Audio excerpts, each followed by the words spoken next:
que este programa se transmite en vivo a través de la plataforma X Space y también por Facebook Live de la página XYZ Radio. Podrán encontrar este programa y todos los programas anteriores en nuestra página de YouTube y les invitamos a visitar nuestra página web www.revistañaupa.org. Esta semana hemos hecho una publicación del discurso de la compañera Blanca Chancosa en el aniversario número 52 de la Ecuarunari, en donde expone elementos necesarios e importantes para fortalecer la lucha organizativa. Antes de iniciar con nuestro programa, me permito comentarles que esta noche invitamos y contamos con la presencia de Inti Cartuche. Él es miembro del equipo editorial de la revista Ñaupa, quien nos hablará también sobre la temática de esta segunda temporada de la revista. Bienvenido, Inti, es un placer que nos acompañes. Bueno, buenas noches con todos los que están conectados y los que se conectarán. Buenas noches, Rubí. Sí, bueno, desde la revista Ñaupa eh, queríamos contarles un poco sobre la temática que se está armando, digamos, para esta nueva temporada. Y básicamente ahí el tema que queremos abordar y que queremos poner en discusión, pues es el tema de el debate sobre las izquierdas en un sentido amplio, ¿no? Y bueno, la importancia de esta discusión que queremos plantear desde la revista, pues desde los programas, es justamente generar como una reflexión acerca, digamos, de, por un lado, la historia de las izquierdas, ¿no? En el sentido amplio, tanto, digamos, de los diferentes de las diferentes organizaciones sociales que se han vinculado a la izquierda, desde, digamos, también los diferentes partidos políticos, movimientos políticos que también se han vinculado a la izquierda y de qué manera, digamos, estas organizaciones políticas de izquierda, pues, por ejemplo, han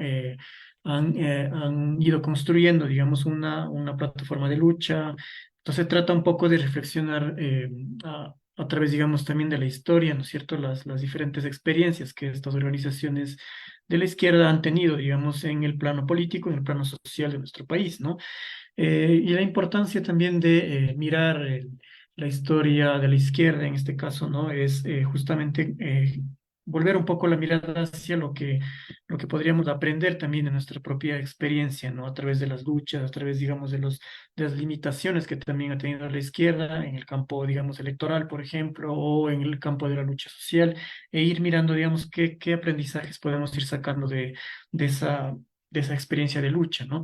Y lo otro es importante, digamos, esta mirada a la izquierda también para volver, digamos, también sobre los debates actuales de la izquierda, ¿no? Me refiero fundamentalmente, por ejemplo, a todo un tema a ratos, tanto en la práctica como en la discusión teórica, bastante abandonado, que tiene que ver, digamos, con la izquierda, con la estrategia de la izquierda, ¿no?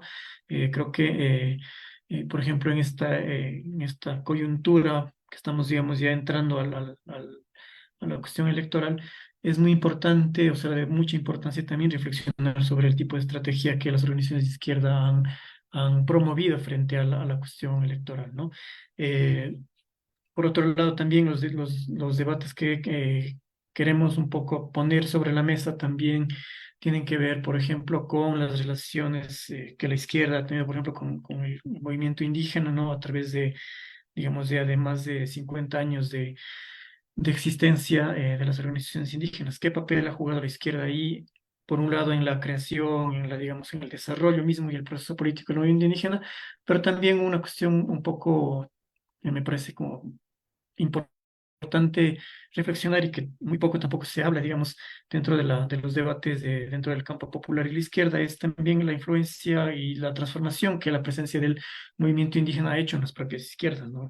Sería como, es interesante reflexionar ahí también cómo ahora las izquierdas también se han transformado de alguna manera, ¿no? ¿Qué tanto han logrado asumir la presencia política del movimiento indígena en estos últimos, digamos, 40, 30 años, ¿no? De accionar del movimiento indígena, ¿no?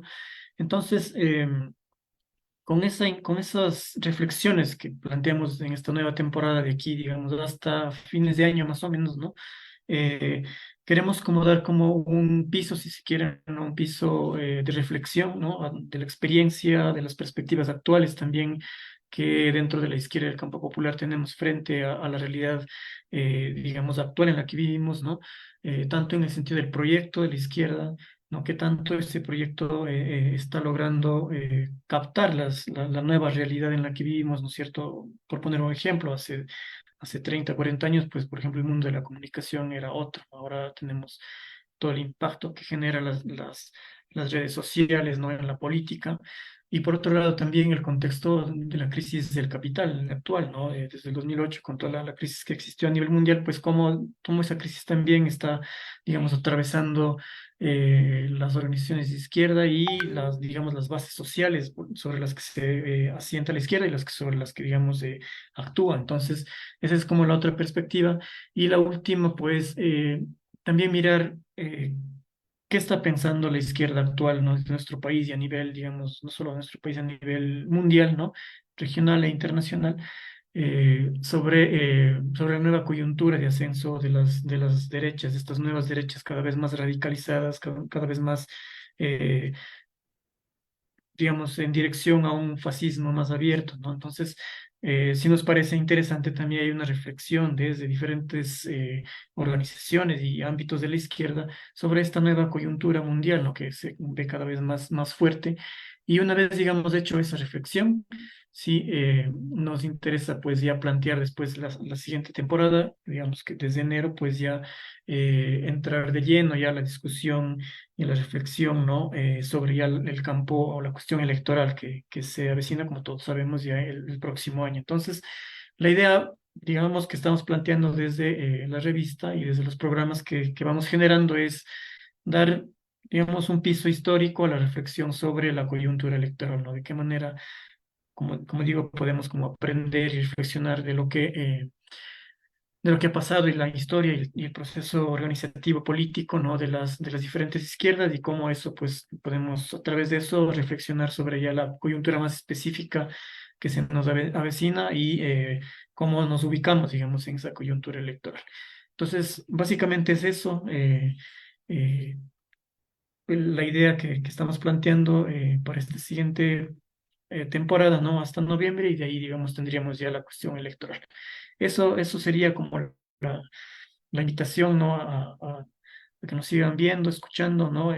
Participando también a través de las preguntas y generando un poco de reflexión en los diferentes ámbitos en los que cada uno nos movemos para, digamos, en forma conjunta, pues ir avanzando un poco en esta época que también está marcada mucho por una cierta, digamos, debilidad, una cierta crisis también de la izquierda, ¿no? En todos los campos, ¿no? Entonces, creo que por ese lado al menos desde nuestro espacio, pues intentamos poner unos ciertos elementos de debate ahí que nos puedan como ayudar a vislumbrar por dónde podemos ir caminando, más allá incluso de la coyuntura electoral. Eso nomás, muchas gracias. Muchas gracias, Inti, a ti por tus reflexiones con respecto a los debates necesarios en los campos de las izquierdas, los cuales se abordarán con mayor profundidad en los siguientes programas de la revista Ñaupa. Y para continuar con la programación de esta noche, antes de continuar, quiero invitarles también a que nos sigan en nuestra página web www.revistañaupa.org. Esta semana se ha realizado la publicación del discurso de la compañera Blanca Chancosa en el aniversario número 52 de la Ecuarunari, en donde hace puntualizaciones muy importantes respecto a la continuación de las luchas. Inti, ¿nos puedes también comentar un poco sobre el discurso de la compañera Blanca Chancosa?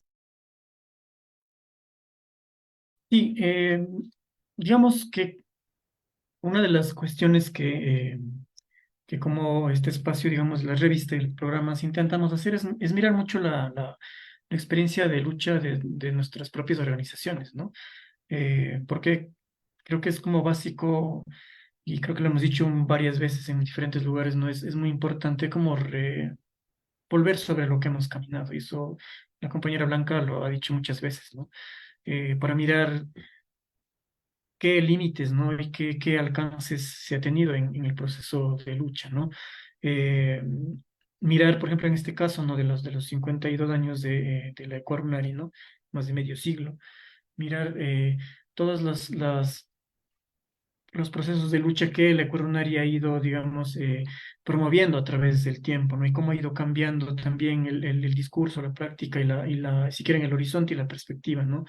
De lucha del Ecuador en este caso específico. Entonces creo que ahí es la importancia de de estos ex dirigentes, ¿no? Históricos, se les podría llamar, ¿no? Eh, en una reflexión de cómo hemos estado, ¿no? Y a través de esa reflexión también llamar, como digo, a un debate actual sobre los caminos a seguir, sobre el tipo de estrategia que podemos tener. O sea, por ejemplo, cómo Coronari se ha planteado históricamente el papel de la relación entre la organización social, ¿no? Y el Estado, ¿no? Ahí la compañera Blanca en su discurso, ¿no es cierto?, nos hacía recordar también que al principio Coronari también tenía una cierta perspectiva sobre el papel del Estado en la lucha, ¿no? Y cómo después esa postura que inicialmente tenía Coronari pues fue transformándose, digamos, por ejemplo, en el caso ya de los 90 cuando aparece Pachacuti, ¿no? Eh, y luego cómo nuestro movimiento también pues va ahí posicionándose en una nueva época, que es la época progresista, y cómo todo este acumulado de lucha, ¿no es cierto?, eh, se plantea en la actualidad, ¿no? Es tanto, como decía hace un rato, tanto en el aspecto coyuntural de las elecciones que se vienen, pero también, digamos, a un mediano y un largo plazo, ¿no? Eh, ¿qué, qué vamos a hacer como organizaciones indígenas, ¿no? Frente a una nueva derecha, una nueva entre comillas, digamos, pero eh, como la de Daniel Noboa, ¿no? Creo que ahí, digamos, hay mucho que aprender desde las experiencias de nuestras propias organizaciones, ¿no? Y ver de qué manera pues podemos ir avanzando hacia eh, replantear un poco la estrategia del movimiento indígena, replantear la estrategia en relación al Estado, replantear las estrategias y el papel y el lugar que tienen también el campo, digamos, electoral para las luchas del movimiento indígena. Yo creo que esos temas hace falta mucho reflexionar también, ¿no? Y creo que la experiencia que los dirigentes históricos nos pueden mostrar desde sus propias voces es muy importante. Sí, Inti, también es importante mencionar que en estas reflexiones dentro del discurso, la compañera Blanca también hace mención a que hay tareas concretas, ¿no? Específicamente en el tema de participación de mujeres y además de eso el desarrollo de políticas propias, ¿no? Propias del movimiento indígena en el área de salud, educación, desde la producción también. Entonces, nos deja estas como dos tareas súper importantes que debemos considerar y deben considerar también las autoridades para redireccionar, ¿no? Todo el accionar de las izquierdas en sí. Y bueno, luego de esta intervención, muchísimas gracias, Inti. Vamos a seguir con la programación de esta noche. La temática de esta noche se denomina la izquierda entre la movilización y lo electoral, para lo cual haremos una breve introducción, ¿no? La izquierda ecuatoriana, desde que surgió a inicios del siglo XX, sostuvo varios debates sobre la línea política, ideológica y estratégica, y uno de ellos fue la disputa sobre la definición de la línea en la que iban a seguir, la línea estratégica específicamente. El debate se centró en el dilema de los caminos hacia la revolución ecuatoriana, por una parte, y quienes afirmaban que se debía priorizar la lucha social, llegando incluso al momento insurreccional. Por otro lado, había quienes priorizaban la vía electoral. Y estas dos líneas en cuestión serían vistas como distintas y excluyentes entre sí, pero de alguna forma también como estrategias complementarias. Desde las experiencias de los partidos comunistas y socialistas, desde sus orígenes hasta más o menos el periodo de la reforma agraria que se dio entre el 64 y el 73, se movieron en una combinación de las dos vías, ¿no? Tanto en lo electoral como en la movilización social. En los años 70, la llamada nueva izquierda ecuatoriana, como el MIR, el MRT, el Movimiento Cristiano de Izquierda, entre otros, priorizaron la vía de la movilización social al calor de la fuerza que fueron adquiriendo los movimientos sociales como los estudiantiles, de los barrios y sobre todo el movimiento sindical. pero la dura represión experimentada con la última dictadura militar ecuatoriana debilitó en buena medida la movilización social, justamente. Y con la caída del triunvirato militar y la convocatoria electoral en 1978, gran parte de la izquierda creyó que con la apertura democrática se debía priorizar la vía electoral. Es así que justamente en ese año surge el MPD y FADI. El segundo surge como un proyecto unitario que buscaba agrupar a toda la izquierda ecuatoriana. Si bien se logran importantes resultados en sus primeras participaciones tras las derrotas estratégicas del movimiento sindical y estudiantil, en la primera mitad de la década de los años 80 empiezan a sufrir un lento y prolongado desgaste, tanto a nivel electoral como a nivel social, que se precipita con la caída del muro de Berlín. Pero un buen sector de la izquierda ecuatoriana crítica este, reflexionaba sobre ambas líneas estratégicas, ¿no? Y planteaban que la transformación estructural en el Ecuador debe seguir la ruta cubana, es decir, la lucha armada. Si bien esta visión no agarró forma, no agarró cuerpo como en otros países de la región, en 1979 se vio reactivada con el triunfo de la revolución sandinista en Nicaragua. Y en los años 80, experiencias como las de Alfaro Vive Carajo y Montoneras Patria Libre se hicieron notar, pero únicamente por un espacio muy corto. Esta derrota más o menos estratégica del conjunto de la izquierda ecuatoriana se vio relativizada por la irrupción sorpresiva del movimiento indígena con la creación de la CONAIE en 1986 y sobre todo a partir del primer levantamiento en junio de 1990. Justamente en los años 90, el movimiento indígena llenó este vacío político y social dejado por los movimientos sindical, estudiantil y social en general, y la posición bastante crítica de la CONAIE hizo que se priorice la lucha social, alejándose un poco de la vía electoral, llegando incluso a boicotear las elecciones como forma de acción política. Pero el avance del neoliberalismo, el dominio cerrado también de las acciones que ocurrían en ese momento por parte de la derecha hizo que el movimiento indígena se replantee la línea estratégica. Precisamente en el 95 lo llevó a abordar también la vía electoral, creando así el Movimiento de Unidad Plurinacional Pachacuti. Actualmente hay profundas críticas sobre la estrategia electoral, tanto por las experiencias negativas del propio movimiento Pachacuti como por la experiencia en el periodo del gobierno progresista. Es por eso que en los sectores que se reconocen como parte de la izquierda ecuatoriana, el debate sobre la línea estratégica a seguir, la movilización social y a su vez lo electoral, vuelve a tener relevancia en los debates de las organizaciones sociales y en los movimientos de izquierda. Luego de esta breve intervención, nos complace contar con la participación ahora de Mario Hunda. Él es sociólogo, profesor de la Pontificia Universidad Católica del Ecuador y de la Universidad Central del Ecuador. Es un militante de izquierda y ha trabajado desde muy joven con el movimiento sindical. Además, forma parte del grupo editorial de la revista Ñaupa. Lamentamos informar que nuestra invitada, Valeria Coronel, no podrá acompañarnos de esta noche por una situación de fuerza mayor. Mario, muchísimas gracias por haber aceptado la invitación a participar en esta charla. Y bueno, vamos a empezar este conversatorio. ¿Nos podrías hablar sobre cuáles han sido los rasgos generales en los debates sobre las líneas estratégicas de la izquierda ecuatoriana? Bienvenido, Mario.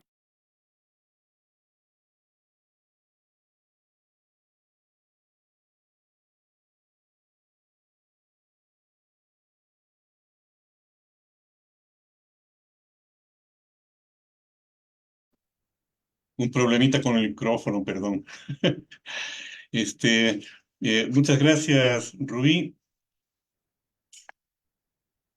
Eh, y un saludo a todas las personas que siguen este programa por cualquiera de las redes por las que, por las que se distribuye. Bueno, hay efectivamente varios debates de la izquierda en relación con este tema y ya señalabas en la introducción algunos de ellos que son importantes. O sea, es importante el debate entre la relación de la de la lucha social, ¿no? Con la participación en la política. En algunos momentos, como decías en la introducción, algunos sectores de izquierda han querido mirar estas dos formas, expresiones de lucha como contradictorias, como que no pudieran estar juntas. De hecho, en la actualidad también hay grupos que plantean una suerte de boicot electoral, un abstencionismo electoral. O sea, no nos interesan las elecciones. En la izquierda ha habido permanentemente sectores que han repetido esta consigna. Eh, Tenemos entonces allí de inicio dos debates: el peso de la lucha social, el peso de la lucha electoral.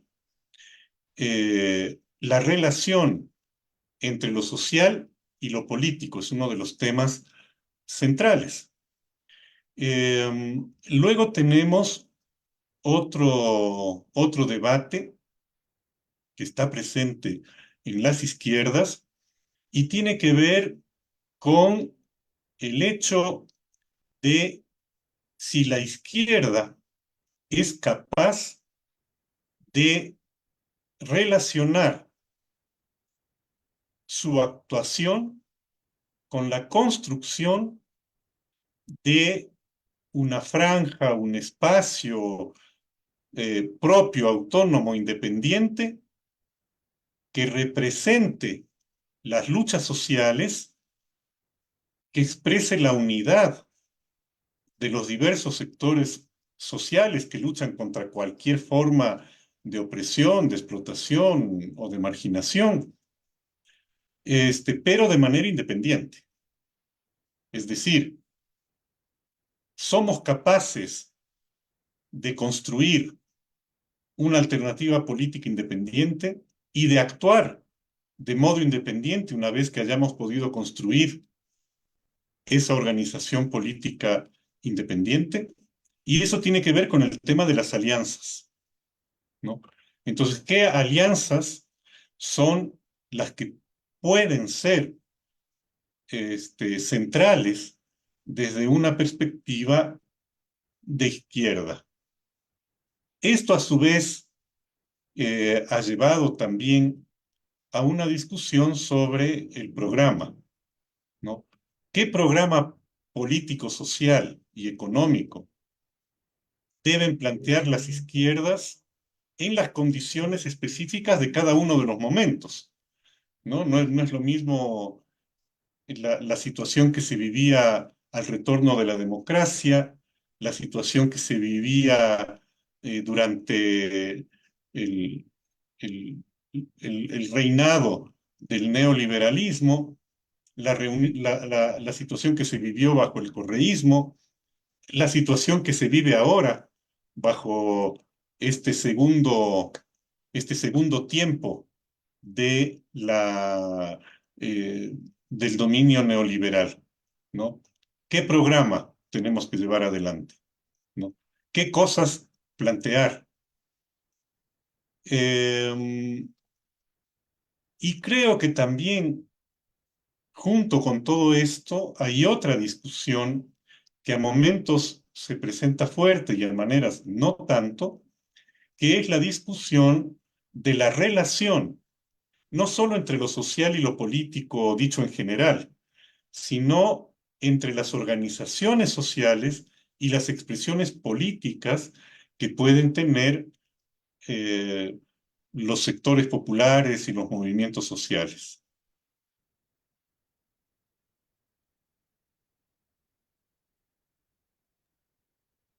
Y en este contexto, quizá nos puedes hablar también sobre estos debates de la estrategia de la izquierda. ¿Qué repercusiones e involucramientos ha habido entre los partidos u organizaciones de izquierda y las organizaciones sociales en general? Bueno, yo creo que habría que partir, mejor dicho, de una definición. Es decir, ¿qué cosa es la izquierda? ¿Qué consideramos izquierda? ¿No? A mí me parece que, aunque mucha gente ha sostenido desde hace mucho tiempo y ahora también y con fuerza, que no existen ni izquierdas ni derechas, que la distinción entre derecha e izquierda no tiene sentido, eh, de hecho es que sí lo tiene, y la prueba de que tiene sentido es el avance de la derecha. La derecha extrema, la ultraderecha, como Milei en la Argentina, como Marine Le Pen en Francia, o Trump en los Estados Unidos, o Bolsonaro en el Brasil, eh, tienen tan claro que hay una diferencia y significados muy distintos entre derecha e izquierda, y es eso lo que les ha permitido desarrollar un discurso con el que van ganando adeptos en todo el mundo, ¿no? El discurso de ellos no es que no hay ni izquierda ni derecha, al contrario, ¿no es cierto? Es un discurso en contra de la izquierda y a favor de ellos como expresión de la derecha. Entonces yo creo que sería una absoluta ingenuidad que en este momento sigamos repitiendo que no hay ni izquierdas ni derechas, cuando hay un avance de la derecha que no puede ser contenido muy fácilmente, ¿no? De hecho, en la Argentina no pudo ser contenido. En Francia pudo ser contenido a medias. Y hay ahí un paréntesis, digamos, y habrá que ver porque tienen que venir elecciones presidenciales relativamente pronto. En Gran Bretaña, este, se lo detuvo, digamos, se detuvo a la derecha, pero sobre todo gracias a las particularidades de la legislación electoral en Gran Bretaña, que divide el país en distritos electorales y cada distrito elige un representante. Entonces, el que tiene más votos es escogido el representante del distrito. Y hasta ahora la derecha ha logrado captar pocos distritos, pero en cambio está subiendo en votación aceleradamente, ¿no? De hecho, en términos globales, obtuvo más votos, ¿no?, que la que aparece como tercera fuerza en el Parlamento. La primera fuerza fueron los laboristas, la segunda fuerza, los liberaldemócratas, y aparecen inmediatamente en tercer lugar en votos la ultraderecha inglesa, ¿no? En Francia también hubo un incremento muy fuerte de votos a favor de la ultraderecha.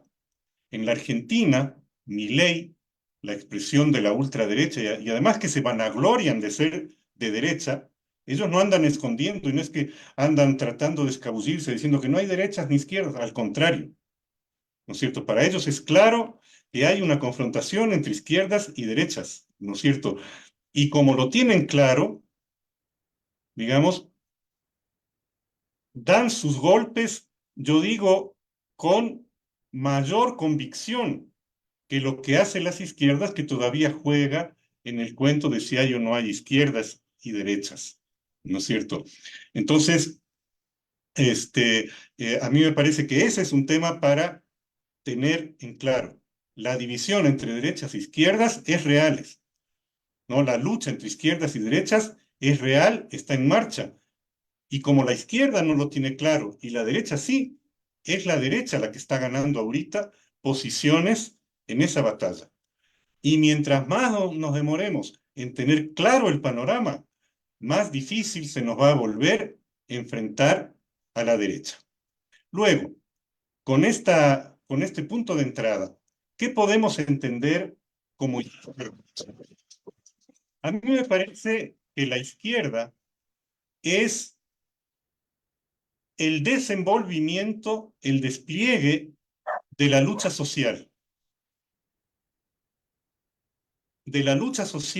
en contra de las desigualdades, de la lucha social en contra de la apropiación de la mayor parte de la riqueza por parte de los grupos de poder económico, de la lucha social en contra de toda forma de explotación del trabajo, tanto la explotación del trabajo asalariado como la apropiación que sectores del capital hacen del trabajo de los llamados emprendimientos, que también se vuelven tributarios del capital y que también alimentan la ganancia capitalista, aunque eso parezca no estar suficientemente claro. Es el despliegue de las luchas contra toda forma de opresión. La opresión que sufren los pueblos indígenas en una sociedad racista coronada por un Estado que es también racista y de reminiscencias coloniales.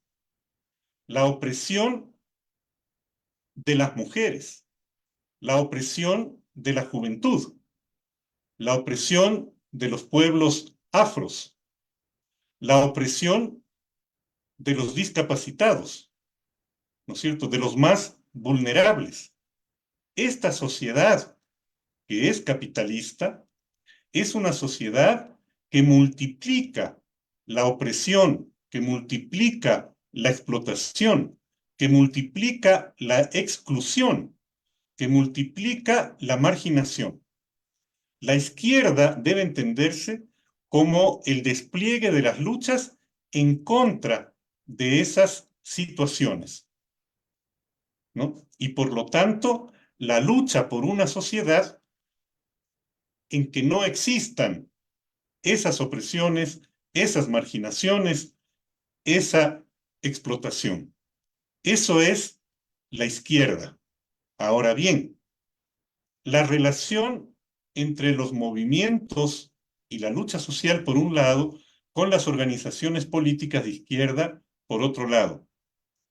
Este es uno de los temas de debate, como decía al principio en mis primeras intervenciones. De hecho, en las luchas sociales ha habido, desde hace mucho tiempo, participación de personas y de grupos de izquierda. ¿Por qué? Porque eso está en la naturaleza de la izquierda. Una izquierda que no respalde, que no sustente la lucha social en contra de las desigualdades y de las opresiones, no merece ser llamada de izquierda. Una izquierda que llega al gobierno y reproduce formas de opresión, tampoco merece ser llamada izquierda. Las organizaciones sociales han llevado adelante importantes luchas. Si nosotros miramos el Ecuador desde el retorno de la democracia para acá, podemos contar momentos de luchas, vamos a decir, parciales, particulares, llevadas adelante por un grupo o por otro de los sectores populares o de los movimientos sociales, pero también momentos de lucha en que se juntan diversas organizaciones y diversas demandas sociales, como puede ser el momento de la Guerra de los Cuatro Reales en 1978, o las huelgas del Frente Unitario para enfrentar los primeros paquetazos de ajuste neoliberal en 1982 y 1983, sobre todo, que fueron las más fuertes, ¿no?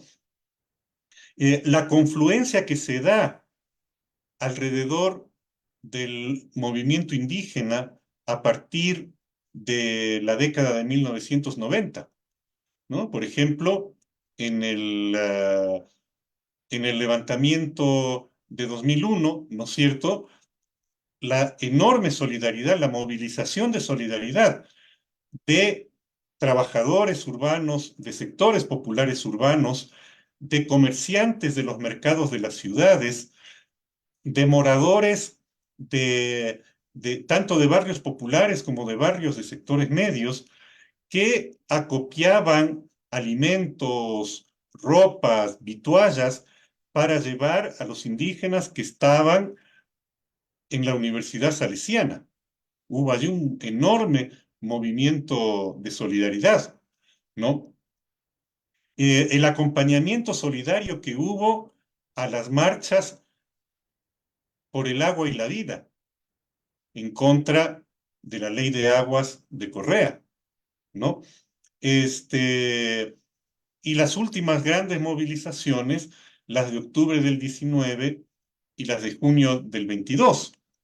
Y además, otras tres que no fueron solamente populares y que por eso las señalo aparte, que fueron las caídas de los presidentes, la caída de Bucaram Abdalá, ¿no es cierto?, en 1997, la caída de Maguad en el 2000, la de Gutiérrez en el 2005, en donde sectores populares y movimientos sociales tuvieron actuación importante. El movimiento indígena y sectores de trabajadores en la caída de Abdalá Bucaram, el movimiento indígena y algunos otros sectores sociales en la caída de Maguad, ¿no? En la caída de Gutiérrez se movilizaron fundamentalmente clases medias urbanas. Todos estos grandes momentos de lucha, ¿no es cierto?, nos muestran la una cara de la movilización de izquierda. Ahora, la otra cara es lo que podríamos llamar la movilización electoral, ¿no? Entonces, la participación electoral, igual desde el retorno a la democracia. En 1978, con el FADI, el Frente Amplio de Izquierda era la única expresión de izquierda, ¿no?, en ese momento del retorno a la democracia. En el año 84 aparecieron dos movimientos de izquierda. Se mantuvo el FADI y se legalizó también el MPD. Y así, en los diversos momentos, ¿no?, que nos han mostrado, para hacer breve el tema, pudiéramos ampliarlo luego, por lo menos dos cosas que merecen ser reflexionadas desde una perspectiva de izquierda. La primera, la fragmentación de la izquierda, ¿no? La dificultad que ha tenido la izquierda para consolidar una expresión política unitaria, o por lo menos confluente, para plantear respuestas a los problemas de la sociedad. Un segundo tema de discusión, si uno mira la relación entre los momentos de lucha social y los momentos electorales, es la relación que hay entre la enorme energía social que se pone en juego en estas grandes movilizaciones, en estas grandes luchas, ¿no?, versus unos resultados electorales que por lo general no reflejan la energía que se ha situado, ¿no?, en la movilización social. Quizás hay un solo momento en el que medio se juntaron la lucha social y la lucha electoral, ¿no? El momento que vincula la movilización de octubre del 19 con las elecciones de 2021. Pero el resto del tiempo no. La lucha social ha caminado por un lado, incluso muy fuerte, con enorme energía social, muchos sectores movilizados, cientos de miles de personas, incluso millones de personas movilizadas en diversas partes del país, y resultados electorales relativamente modestos, ¿no?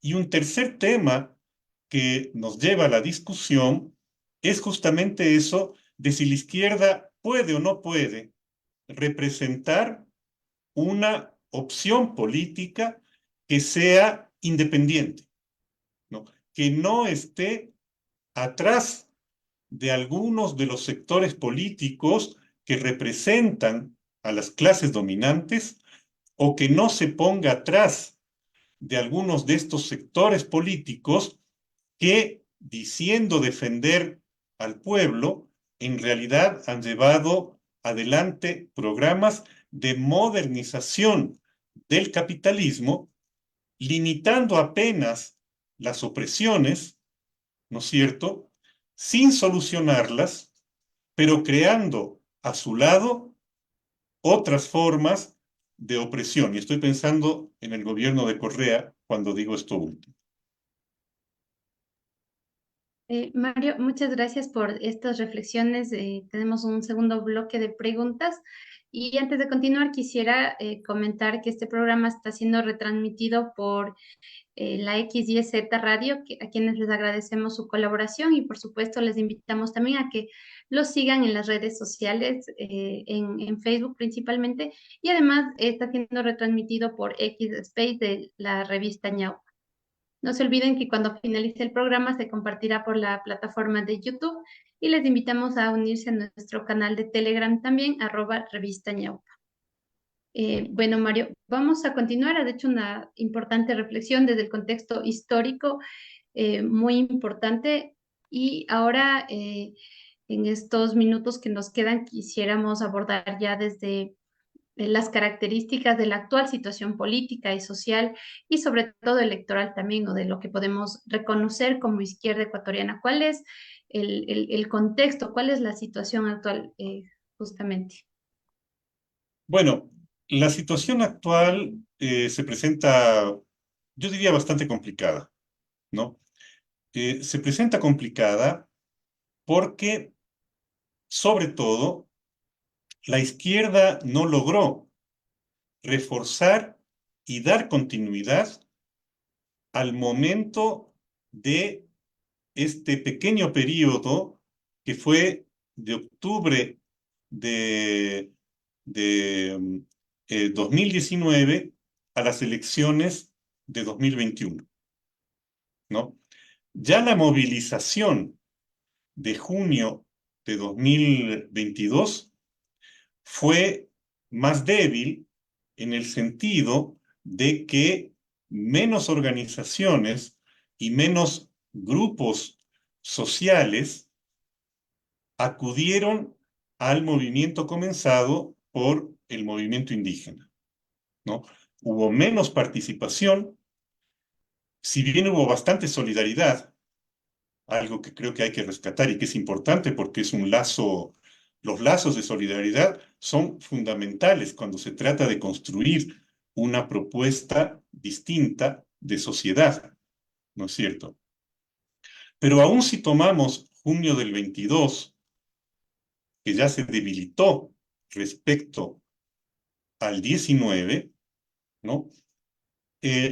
La constancia es que en la elección del 23, la izquierda volvió a tener una participación disgregada, ambigua y con resultados muy limitados.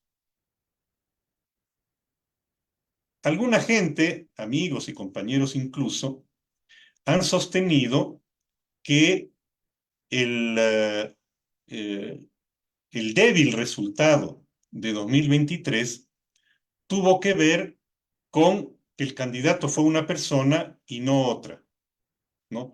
Queriéndonos decir que si hubiera habido otro candidato, se podía haber repetido la elección de 2021. Y yo creo que eso es un error, es una apreciación errada. Para entender esto, deberíamos entender que en el 2019, en las grandes movilizaciones de 2019, de octubre del 2019, hubo una enorme confluencia de sectores populares en la lucha. Unos más organizados, otros menos organizados, ¿no? Una lucha que partió, uno diría, de las propias iniciativas de los diversos sectores. No hubo una orden de mando de decir, mañana salimos todos a la calle, mañana nos vamos al levantamiento, sino que fueron las dinámicas de los diversos sectores que en momentos próximos, ¿no es cierto?, en días próximos, se fueron movilizando, ¿no? Creo que, digamos, uno puede decir, la movilización de los pueblos indígenas de la sierra tuvo una dinámica, la de los pueblos indígenas de la Amazonía tuvo otra dinámica, ¿no es cierto? La movilización de los barrios populares tuvo una dinámica también diferente, y se movilizaron y salieron a las calles, fueron hacia la zona del arbolito, de la Casa de la Cultura, que aparecía como zona de referencia por la presencia del movimiento indígena allí, pero también desplegaron sus luchas no solo en el tránsito entre el arbolito y la búsqueda de ir hacia el centro de Quito, sino en cada uno de sus barrios. En los barrios populares se desarrollaron movilizaciones masivas, ¿no es cierto?, con su propia dinámica. Los sectores de trabajadores también desplegaron sus dinámicas de organización y de movilización. Algunos se pusieron de acuerdo para el momento de la salida del trabajo, ¿no es cierto?, ir hacia la zona de la Casa de la Cultura, del Arbolito y del Ejido. Pero otros, en cambio, llevaron adelante sus movilizaciones saliendo del trabajo, pero en los alrededores de la fábrica, más o menos similar a lo que hacían los moradores de los barrios populares en cada uno de sus barrios, ¿no es cierto?, en sus dinámicas propias, ¿no? Incluso hubo un momento de movilización importante de barrios de clase media, el momento del cacerolazo, recordemos todos, ¿no es cierto?, en donde hubo una dinámica muy espontánea. En muchos barrios no había nada, nadie hizo ningún llamado, de repente empezaba a sonar una cacerola por un lado, otra cacerola 2 cuadras más allá, media cuadra para adelante otra cacerola, y se iban multiplicando los sonidos de la cacerola. En algunos barrios, esa noche del cacerolazo fue una noche de fiesta popular, ¿no es cierto?, con chamisas y todo, ¿no es cierto? En los barrios populares, en cambio, en muchos barrios populares, hubo mucha represión. Entonces el cacerolazo se convirtió en un enfrentamiento contra la represión de las fuerzas represivas. Entonces, cada sector con dinámicas particulares, los sectores estudiantiles, ¿no es cierto?, en respaldo también a las luchas indígenas y de solidaridad, ¿no es cierto?, en los sectores donde llegaban los indígenas. Entonces hubo una movilización muy grande, ¿no es cierto? Y esa movilización, podemos decir, se repitió en el momento electoral, ¿no? Aunque no estemos de acuerdo con el señor que fue candidato, ¿no es cierto?, el hecho es que su candidatura permitió que la gente que salió a luchar en octubre se exprese electoralmente de manera positiva. Votamos así. Fue la candidatura de Yacu Pérez, que fue candidato de Pachacutic, ¿no? O sea, eh, con todos los problemas que hubo al interno de Pachacutic en el momento de nombrar la candidatura. Pero a los votantes, más que las peleas internas de Pachacutic, lo que les importó fue que hubo una opción política independiente, en la cual podían intentar expresar sus demandas, sus luchas, sus esperanzas, sus miedos, ¿no? Por eso la candidatura de Yacu llega a tener casi 20% de la votación, casi pasando a la segunda vuelta, independientemente si no decimos nada respecto a los fraudes, etcétera, ¿no es cierto? Y por eso hubo también a nivel nacional una votación muy alta por las listas de asambleístas de Pachacutic, ¿no? Pachacutic logró un nivel de representación en la asamblea que no había tenido antes y que la perdió a la vuelta de la esquina, ¿no es cierto? ¿Qué es lo que pasó en ese tránsito entre el 21, el 22 y la elección del 23? Y a mí me parece que ahí hay que pensar de manera profunda y de manera crítica, ¿no es cierto? La gente que votó por Yacu Pérez y por Pachacutic y eso lo podemos ver muy fácilmente al mirar la geografía del voto en esos momentos, era sobre todo la votación orgánica, digamos, del movimiento indígena, en donde hubo una votación masiva a favor de Yacu Pérez y a favor de las listas de Pachacútica, ¿no es cierto? Pero en las condiciones de una sociedad como la ecuatoriana, eso solo no alcanza para tener un buen resultado electoral.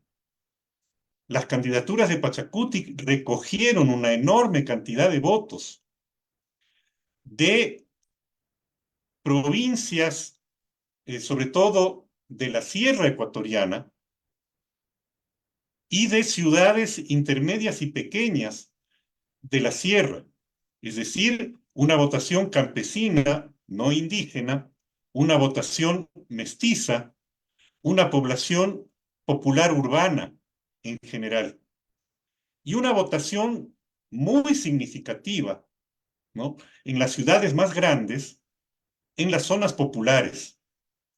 ¿No? En el caso de Quito esto fue evidente, ¿no? Yacu Pérez obtuvo una votación muy alta en el sur de Quito, pero sobre todo en los barrios populares del sur de Quito, ¿no?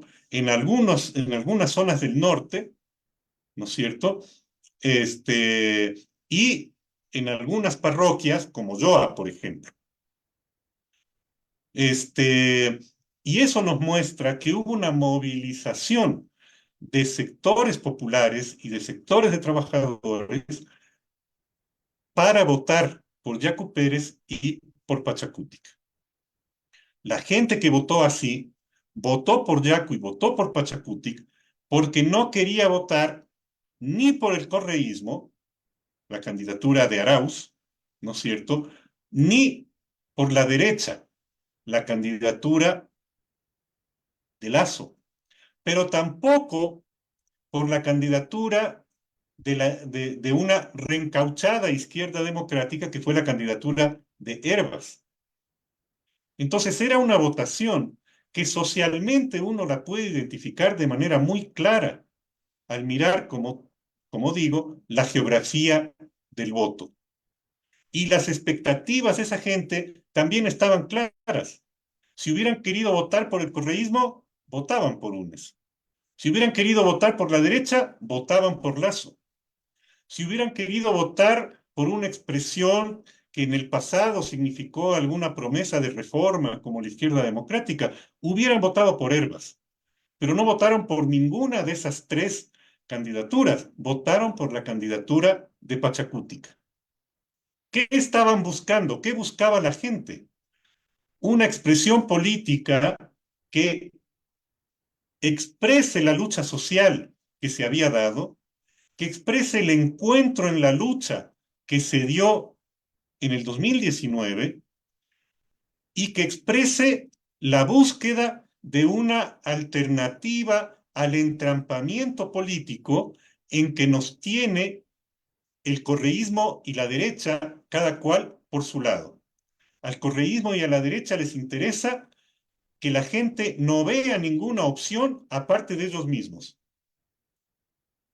Entonces, o votas por la derecha o votas por el correísmo. No hay otra posibilidad. La elección de 2021 mostró que un 20% de la población se deshizo de esas nubes que nos ponen en los ojos y buscó una opción distinta, que fue Pachacútica. Ahora, el problema se dio después. Y el problema se dio después porque los compañeros que fueron elegidos, o compañeros, o más o menos compañeros, o nada compañeros, según lo que ocurrió después, no hicieron el seguimiento de trabajo con quienes fueron sus votantes. Los asambleístas tenían que haber ido a las comunidades y a los sectores indígenas que votaron por ellos, pero también tenían que haber ido a las ciudades medias y pequeñas de la sierra, y también tenían que haber ido a los barrios populares de las ciudades más grandes. para continuar hablando con la gente, para mantener el contacto con la gente. No hubo ese trabajo político. Y los compañeros medios se cerraron en la asamblea, ¿no? Como que la política fuera la asamblea. Pero la política no es la asamblea. La política es la continuidad de las luchas sociales. Y si no hay una conexión entre los representantes políticos y la gente que vio en ellos una expresión de la lucha y una posibilidad de alternativa frente al entrampamiento de la pelea entre la derecha y el correísmo, la gente ya no vuelve a votar por esas candidaturas. Para colmo de males, en la asamblea, Pachacutic acaba dividiéndose en dos bloques. Un bloque que actuaba a favor del gobierno y otro bloque que, aunque crítico con quienes actuaban de esa manera, caían muy fácilmente detrás de las iniciativas del correísmo. Es decir, Pachacutic no tuvo, lamentablemente, ¿no es cierto?, una política autónoma frente al momento político que se estaba dando. Pero esto no era solo problema de Pachacutic, ¿no es cierto? Porque tampoco en los movimientos sociales hubo ese trabajo, ¿no es cierto? Las otras organizaciones sociales tampoco lo hicieron, ¿no? Y los grupos de izquierda, que no eran Pachacutic, digamos, socialistas, bueno, todos los grupos de izquierda que existen, tampoco lo hicieron, ¿no? El resultado fue, en parte, que la movilización del 22 ya fue más débil, ¿no? La participación de los sectores populares urbanos fue menos numerosa, menos multitudinaria que en octubre del 19. Se mantuvo, sin embargo, la solidaridad. Se mantuvo, sin embargo, el respaldo. Pero la propia gente no veía esa lucha como una lucha propia, sino que nosotros estamos respaldando la lucha de los indígenas. La despedida de los indígenas cuando salían de Quito por el norte y por el sur tuvo el carácter de una enorme manifestación de solidaridad. Casi, casi parecía que estábamos en campaña electoral, ¿no es cierto? Pero el nexo entre lo social y lo político ya no se dio. Y el nexo entre las diversas expresiones de la lucha social tampoco se dio con la misma fuerza que se había dado en el 19. El resultado es que llegamos al 23, ¿no es cierto? Pachacutic no presentó candidatura, pese a que se había escogido un candidato que renunció luego, ¿no es cierto?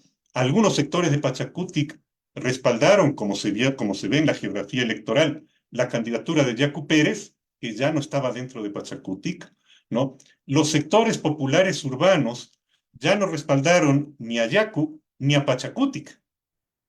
La votación de Pachacutic se redujo drásticamente en las zonas donde los sectores mestizos urbanos, los sectores de trabajadores y populares urbanos habían votado por Pachacutic en el año 19. Y esa votación se dispersó buscando soluciones que no lo son. Los sectores populares urbanos volvieron a caer otra vez en el encandilamiento de ofertas electorales, ¿no? De personajes aparentemente outsiders que no tienen nada que ver con la política o que ofrecían mano dura, ¿no es cierto? O que venían de una estirpe oligárquica que había tenido una amplia presencia, cuya familia había tenido una amplia presencia política en el país. Y muchos sectores votaron por Noboa. El triunfo de Noboa expresa también el fracaso de las izquierdas. Por eso es necesario y no se lo ha hecho suficientemente, que la izquierda medite de un modo profundamente crítico, ¿no es cierto?, esta larga experiencia, estos desencuentros entre la lucha social y la votación, entre un momento de votación y el momento siguiente, entre el 21 y el 23, 2 años apenas. Y en 2 años se pierde 3/4 partes de la votación. Si eso no nos llama a reflexionar, es que estamos tapándonos nosotros mismos los ojos, ¿no es cierto? Los encuentros y desencuentros que se dan entre las organizaciones sociales, ¿no es cierto? Primeros días de julio, el Frente Unitario de Trabajadores organiza manifestaciones de protesta contra el gobierno de Noboa, ¿no es cierto? Y el presidente de la CONAIE no solo que dice que no participa, que está bien, está en su derecho, sino que además deslegitima la movilización de los sectores de trabajadores. Y entonces se produce algo que a la izquierda le ha costado mucho en todo este tiempo: la fragmentación de las organizaciones populares, la fragmentación de las luchas, en donde tal vez el interés de resaltar mi organización, ¿no?, me lleva de un modo errado a tratar de deslegitimar la organización de los otros. En el campo de la política y de la lucha social, ¿no es cierto?, las izquierdas, las organizaciones sociales, deben sobresalir por sus propios méritos, no echando lodo sobre otras organizaciones sociales, ¿no? Eso es un muy mal ejemplo, por decirlo de algún modo. Estamos muy cerca de las elecciones de febrero, ¿no es cierto? ¿Qué pasos se han dado para tratar de recomponer en algo espacios de acuerdo y de unidad? Muy poco. O como decía una vieja canción, poco, poco, casi nada, ¿no es cierto? Y entonces la izquierda vuelve a reducirse a lo poquito que es cada grupo, ¿no? Y esa ha sido la historia desde 1978 hasta la actualidad. En los momentos en que medio se ha logrado crear algo de unidad y de continuidad entre la lucha social y la expresión política, es cuando se ha logrado resultados mejores. El ejemplo de la elección del 21 es eso. La elección del 21 fue que se dio ese encuentro. El fracaso del 23 es que no se supo dar continuidad. Nadie supo dar continuidad. No tal o cual persona, no tal o cual organización. Ninguna, ¿no es cierto? No se supo dar continuidad a ese encuentro. La tarea es tratar de recomponer las fracturas que se crearon. Gracias, Mario. Con esto nos dejas un montón de elementos para debatir y justamente en esta segunda temporada de la revista Ñaupa haremos un abordaje mucho más profundo con los elementos que nos has dado y también en otros aspectos, pero desde un análisis a la izquierda específicamente. Y bueno, también nos deja sobre la mesa que la izquierda ecuatoriana precisamente tiene varios retos para recuperar su vigencia en la sociedad y sobre todo en el actual escenario político, que ya estamos en una crisis y con miras a lo electoral. Entonces es fundamental propiciar esta recuperación de la vigencia de la izquierda y estamos cerrando. Quisiera que brevemente, quizá en 2 minutos, pudieras brindarnos unas palabras para cerrar, Mario. Bueno, yo creo que cuando uno mira la historia reciente tanto de la lucha social como de la participación política de las izquierdas y de los movimientos sociales, eh, creo que las tareas quedan claras, ¿no es cierto? Una tarea es construir una fuerza política, ¿no es cierto?, que guarde independencia de todas las demás fuerzas políticas. Y no es suficiente con eso, para eso, perdón, con tener un número electoral, sino que para eso se necesita este trabajo de vincular lo social con lo político. Si nos quedamos solo en el número electoral, nosotros mismos rompemos la dinámica de la propia lucha en contra de las desigualdades, en contra de las opresiones, en contra de la explotación y de las marginaciones. Entonces tenemos allí una tarea que es clara. Creo que una segunda tarea que es clara es que es necesario trabajar para construir una unidad político-social real y profunda.